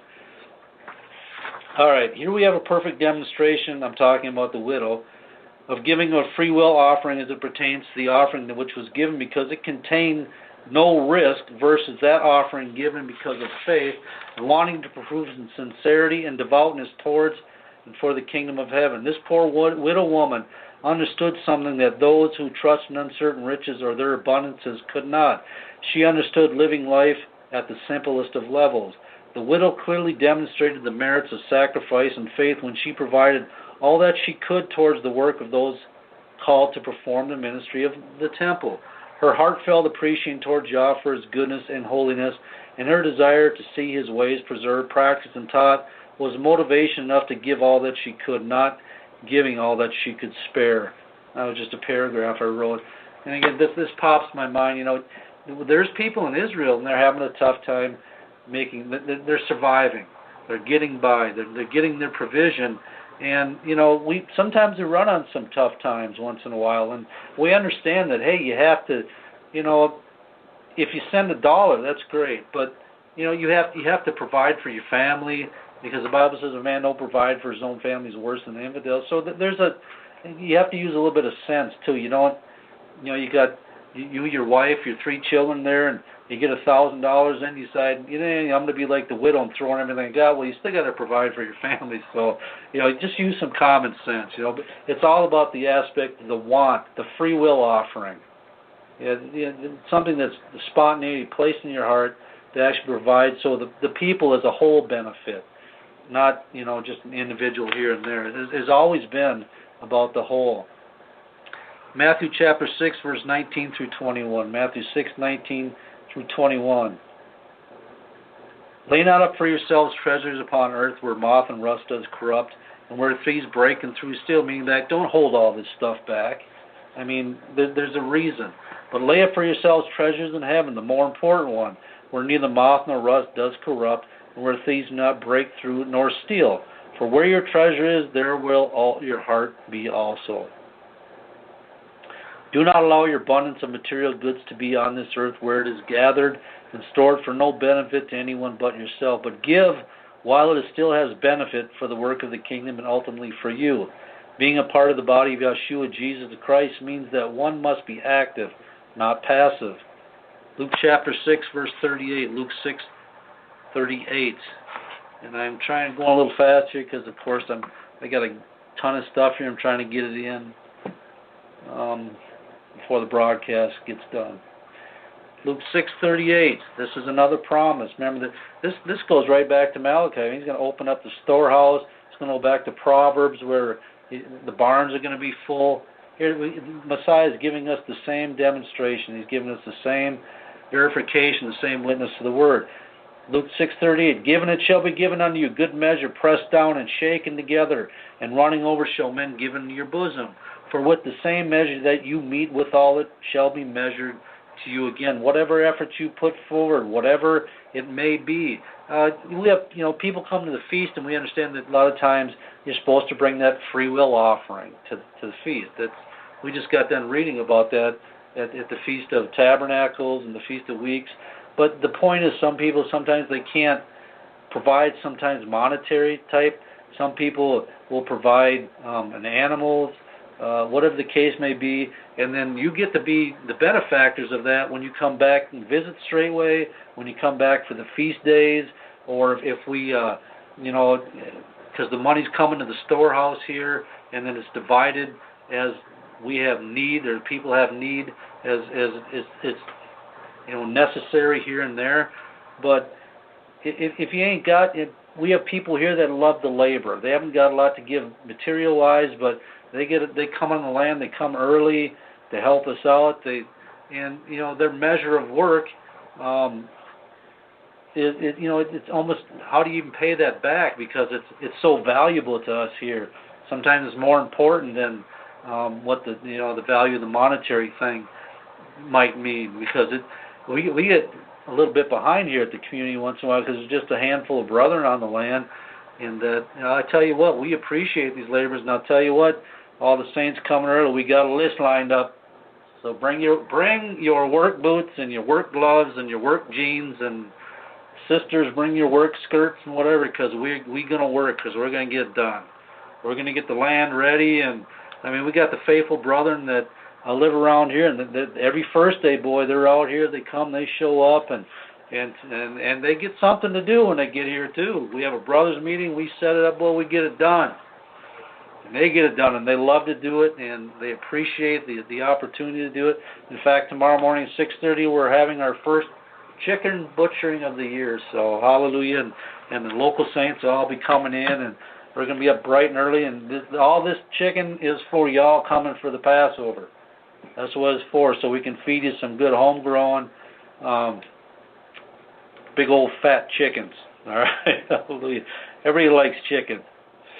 All right, 2 Corinthians chapter 9, verse 5. 2 Corinthians 9, 5 through, that's a big one, 9, 5 through, let me see, let's get my paper in order here, through 15, 5 through 15. All right, starting at verse 5, 2 Corinthians 9, 5. Though I thought it necessary to exhort the brethren, that they would go before unto you and make up beforehand your bounty, whereof you had noticed before, that the same matter might be ready as a matter of bounty and not of covetousness. I'm going to key in on the word bounty here before I go on. To make up beforehand your bounty, all right?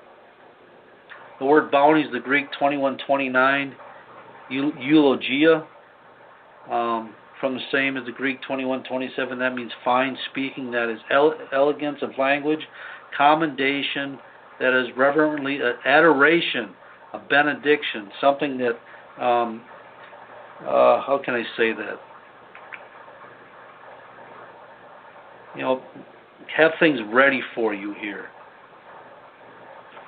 Things prepared. by implication, consecration, by extension, benefit or largeness. A blessing, a matter of bounty. That's the one I was looking for. So to make up beforehand your blessing, your bounty, you have these things sitting prepared so when you get here, they're here. But I say, he that soweth sparingly shall reap also sparingly. That means that he's a cheap ass. He ain't going to get much back. And he which soweth bountifully shall reap also bountifully. Yah loves a cheerful giver. Oh, here, next verse 7. Every man according as he had purpose in his heart, so let him give, not grudgingly or of necessity, like the rich men back there where the widow was. Man, they were given out of necessity. For Yah love a cheerful giver. Here again, your free will offering, spontaneity, just the love to want to give, to be a benefit to the kingdom, because you can never beat Yah's giving. Can't do it. And Yah is able to make all grace abound toward you, that ye, always having all sufficiency in all things, may abound in every good work. As is written, he hath dispersed abroad, he hath given to the poor, his righteousness remaineth forever. Now he that ministers seed to the sower both minister bread for you, for your food, and multiply your seed sown, and increase the fruits of your righteousness. Again, here's the increase, the increase, the increase.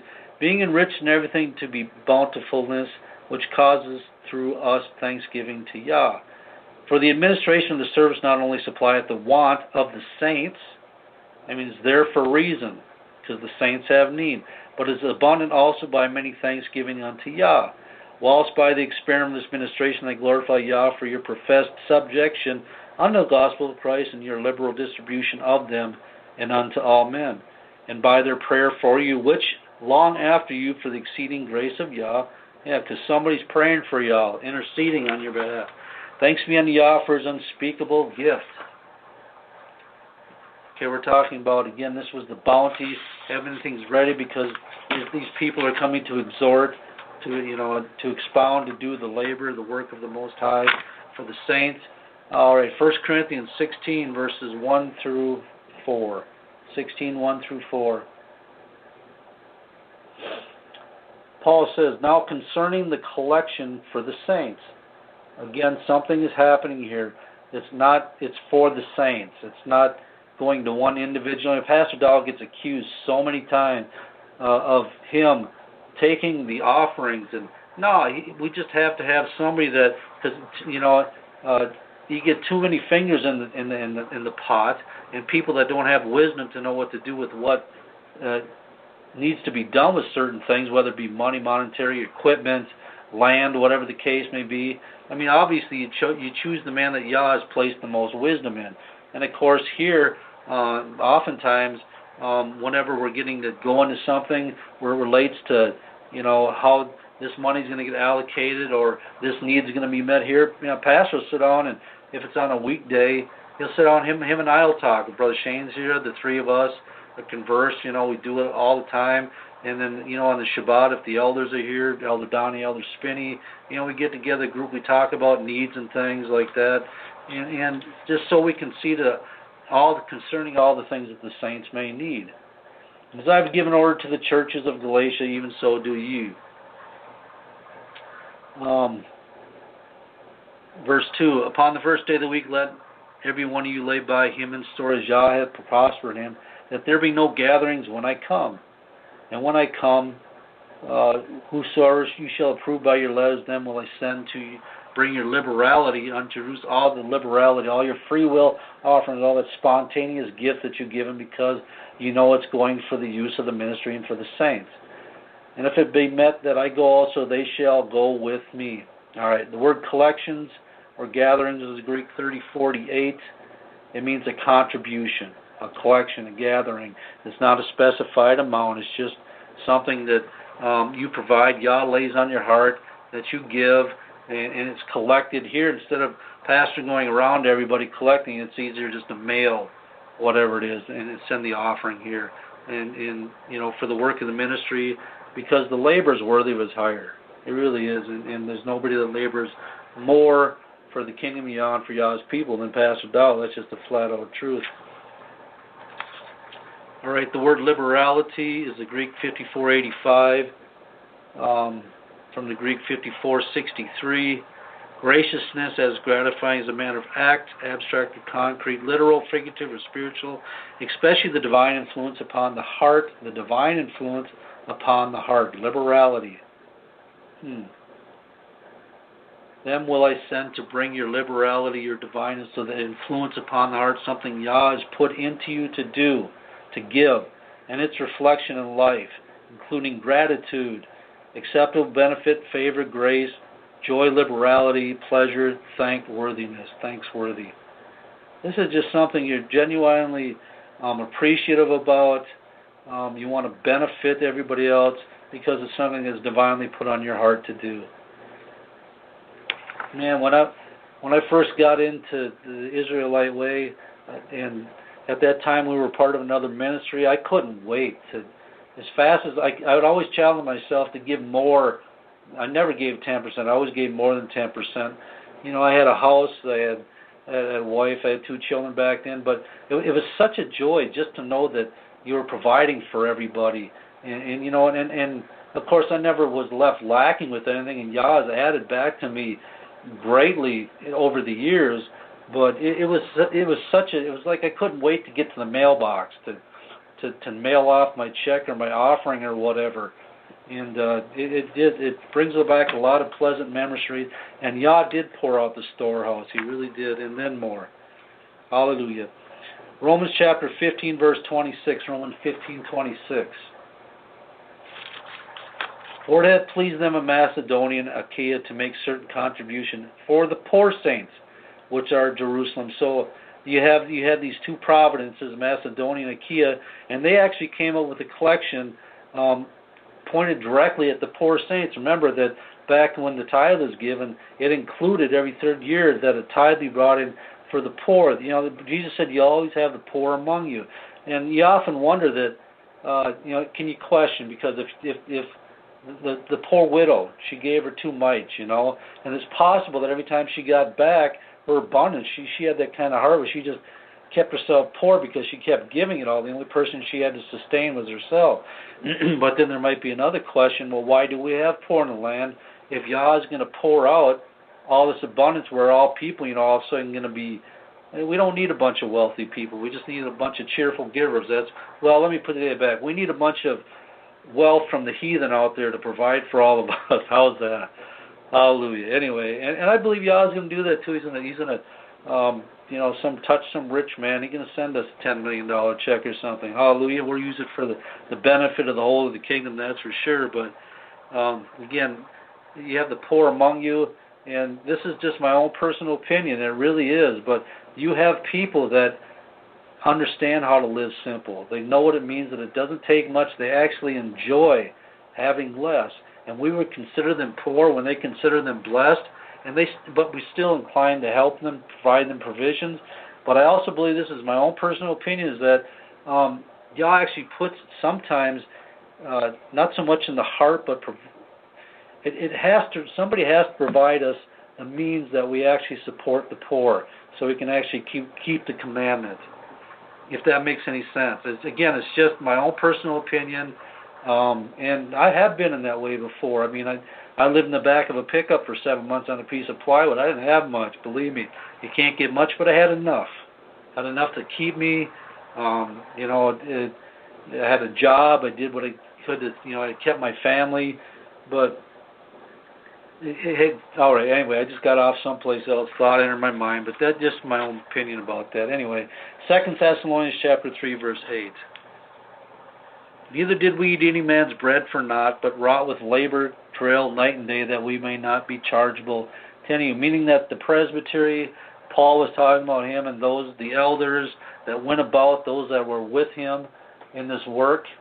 The fact of the matter is they did labor. They did prove themselves. They weren't just a bunch of people. They weren't hirelings. They just didn't sit back and were people that shouldn't have been accounted for a reward for their labors. But they actually did that and more, not only as an example to the people how to follow them, but, you know, also to let them know that, hey, we're all brethren. The Bible says that even though there's different degrees in the ministry, in the body, it comes down that we're all brethren. We're all in this work together.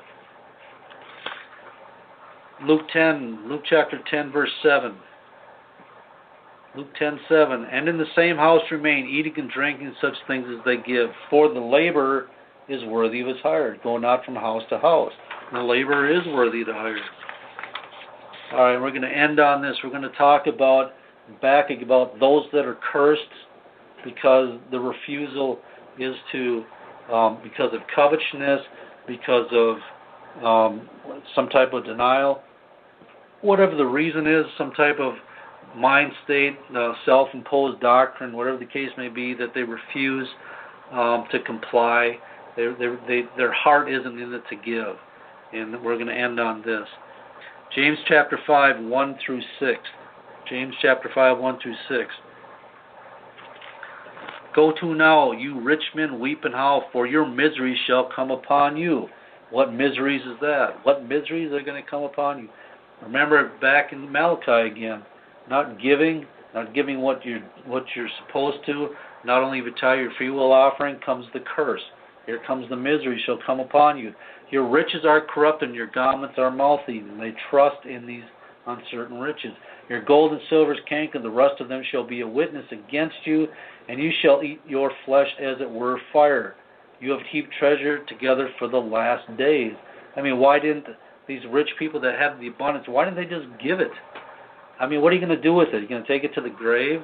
That's like these people like Bill Gates trip me out. I mean, I don't even know what he's worth now. What, $60 billion? What are you going to do with $60 billion besides fund the New World Order? I mean, not to get off on a side note again here, but I forget the name of the dude, but he's the one that invented them little, like 5-hour energy drinks, little red bottles. I'm sure you all seen them. Yeah, brother, the more they get, the more they want. Yeah, they're driven for the quest, and then Jesus. Anyway, he developed a little 5-hour energy drink, and this guy made billions, and he had a philosophy. He said the same thing. What am I going to do with all this? What am I going to do with all this money? I mean, it isn't, I can only spend so much. He was a man that loved to live simple. He kept the same home. He didn't advance his living at all. I read a very good article. What he did is he focused the funds in 4 different areas, trying to advance, as they call it, humanity, to make things better for people to live. And he said, that was his point, though. What am I going to do with it all? And apparently he wasn't taken in by the system. So anyway, he had that philanthropy type of mindset. But hey, that's what rich men do. All right. Verse 4. This is part of the miseries that will come upon these rich men. These cheaters, these liars. Behold, the hire of the laborers who have reaped down your fields, which is of you kept back by fraud. Crieth, why? Is kept back purposely. Refusal to pay the laborers. Crieth and cries them which have reaped and entered into the ears of the master of the Sabaoth. You have lived in pleasure on earth, so everything was about you, so that you lived good, you lived well, and you refused to give the wages to whom the laborers, who was due the laborers, what was their rightful place, and all they got to do is cry out to the master of the Sabbath, Sabaoth, Yahshua HaMashiach. You have lived in the pleasure on earth and been wrought, and you have nourished your hearts as in the day of slaughter. Yeah, you're going to get to take it. You're going to live in your pleasures, because the pleasures of sin, Moses didn't even want that. He'd rather be destitute with the people of Yah. But this rich man, you have nourished your hearts as in the day of slaughter. You've condemned and killed the just, and he does not resist you. All right, Acts chapter 5, verses 1 through 4. Acts chapter 5, 1 through 4.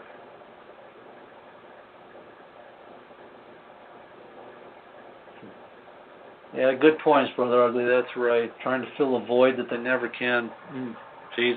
Just give it all away. You'll fill every void that you ever had. Acts chapter 5, 1 through 4. I don't know, maybe there's some rich man listening as a guest. Is that possible? Hallelujah. Oh, glory to the King. Anyway, verse 1. But a certain man named Ananias was the fire of his wife. They sold the possession. And he kept back part of the price. His wife also being privy to it, and brought a certain part and laid it at the apostles' feet. The word price is in verse 2 is the Greek 50 92, Tamei, it means held back part of the value, that is money paid, valuables, by analogy, esteem, or dignity itself, honor, precious price, and some. In this situation, we find the same pattern Israel displayed in Malachi 3:10 when Israel withheld giving the entire required tithe. It was robbery then and was robbery now, and these two are going to pay for it because they purposed in their heart. Yah probably laid this thing, who knows the reason, but they actually came up with a scheme. They're not going to give it all. They're going to keep back some for the same misery that's going to come on the rich man fell upon Ananias and Sapphira. Acts 5:3. But Peter said, Ananias, why hath Satan filled thine heart to lie to the Holy Spirit and to keep back part of the price of the land? While it remained, was it not thine own? And after it was sold, was it not in thine own power? Why hast thou conceived this thing in thine heart? Thou hast not lied unto men, but unto Yah. The Ananias and Sapphira attempted to rob Yah. That's what they did. Zechariah chapter 1, verses 4 through 6. Be ye not as your fathers, unto whom the former prophets have cried, saying, Thus saith Yahweh of hosts, turn ye now from your evil ways and from your evil doings. But they did not hear, nor hearken unto me, saith Yahweh. Your fathers, where are they? And the prophets, do they live forever? But my words and my statutes, which I commanded my servants the prophets, did they not take hold of your fathers? And they returned and said, Like as the master of hosts thought to do unto us, according to our ways and according to our doings, so hath he dealt with us. So whatever you purpose to do in your hearts and have an inclination to do, as being as representatives and ambassadors, as being members of this body, whatever that purpose is, according to your doing, so will Yah deal with you. All right, well, hallelujah, saints. That's the conclusion of this study on the necessity of tithes and offerings, and I really, truly hope that through all this 24 pages of reading that it made some kind of sense. I really do. But the premise behind the whole thing is that, hey, we're Yah's people. We should be generous givers. We should love to know that our names are written in the Lamb's Book of Life, that there's nothing too little that we can give to the benefit of not only ourselves, because we do benefit ourselves, but the whole.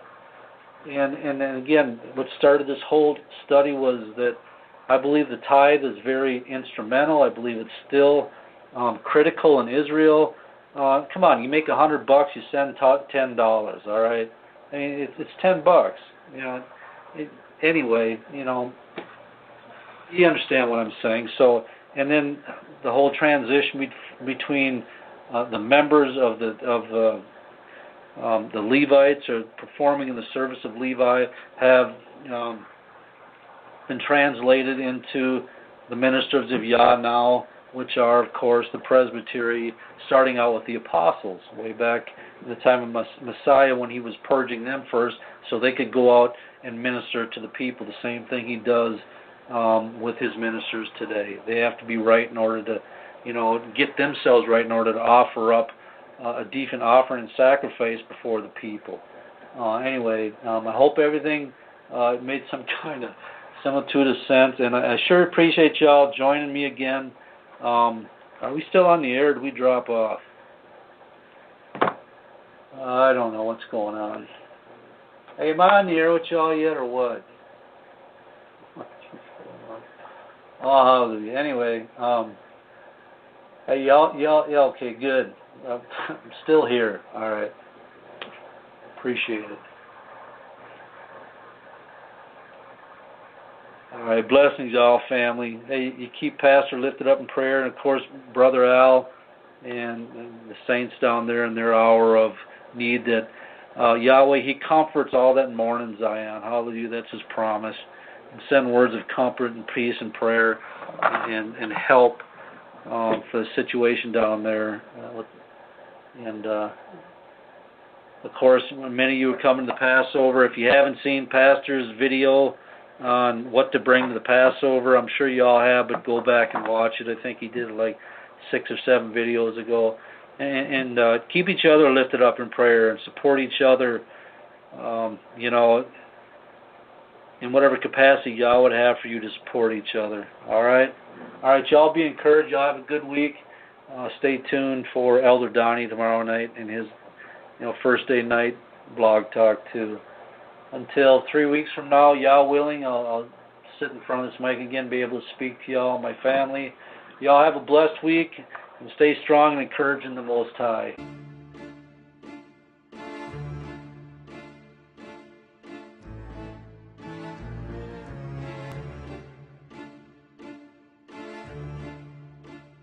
Uh-oh, look at him looking.